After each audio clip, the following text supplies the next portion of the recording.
আমরা অবাক হয়ে যাই যে একজন বাচ্চা যখন কোরআনুল কারিমের তেলাওয়াত করে, থেকে হাদিসও পাঠ করে, আবার ইংরেজিতে বক্তব্য দেয়, ইংরেজিতে কথোপকথন বলতে পারে, এর চাইতে সুবিধাজনক, এর চাইতে ভালো আর প্রতিষ্ঠান কোথায় খুঁজে পাবো?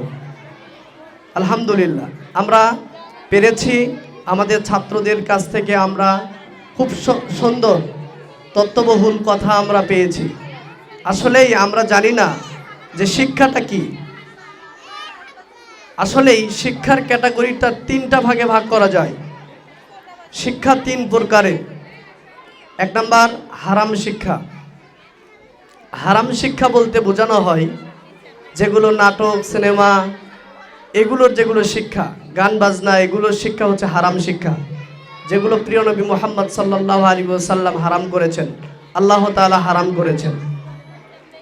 আবার একটা শিক্ষা রয়েছে মুবাহ শিক্ষা, মুস্তাহাব শিক্ষা।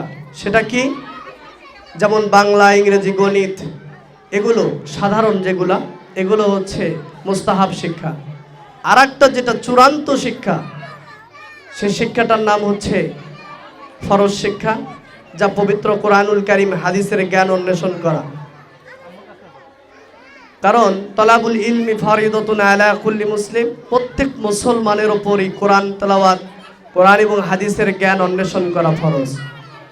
আমরা চাই একজন সন্তান সে যেন দুনিয়াতে পিতামাতার জন্য দোয়া করে, এবং পিতামাতা যখন মারা যাবে, শেষ কবর জিন্দিগিতে পৌঁছে যাবে, তখনও তো তার জন্য যেন একটি উপহার দিতে পারে, তার জন্যও যেন সে বলতে পারে অকুর রব্বির হামহুমা কামা রব্বায়ানি সগীরা।